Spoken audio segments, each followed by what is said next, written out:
Charlie, you okay? All of a sudden, there was just this loud boom. It made the door fly open. It was a glass door. It made it fly open, and it actually knocked us out of our seat.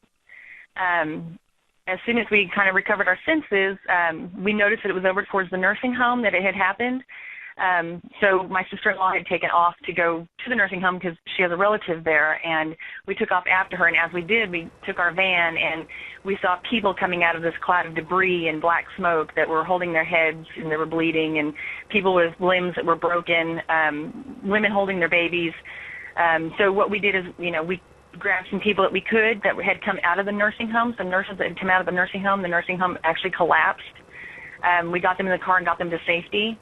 It was just like a war zone. We saw people jumping in the back of moving vehicles so they could get away to safety. We saw homes that were just demolished and national gas lines that were, the houses were just going up in flames. We saw glass blown out of windows 4 or 5 blocks out from the blast site. It was just amazing that could happen like it did. It just looked like a big war zone. It's a very small community over there.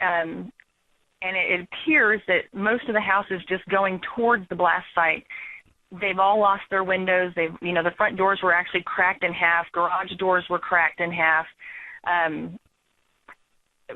Sides of buildings were just gone. The bricks that were on the building, this looked like it was just peeled off. Anything close to the blast site was just completely demolished or burning or destroyed.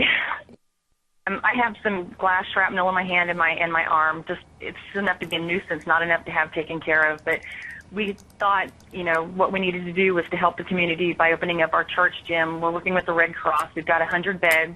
The community's come together and just, brought blankets and food and water and any kind of toiletries and diapers or anything that we might need for this community. And we're just opening them up for them so that they have a safe place to come to and speak to counselors if they want to, or just rest.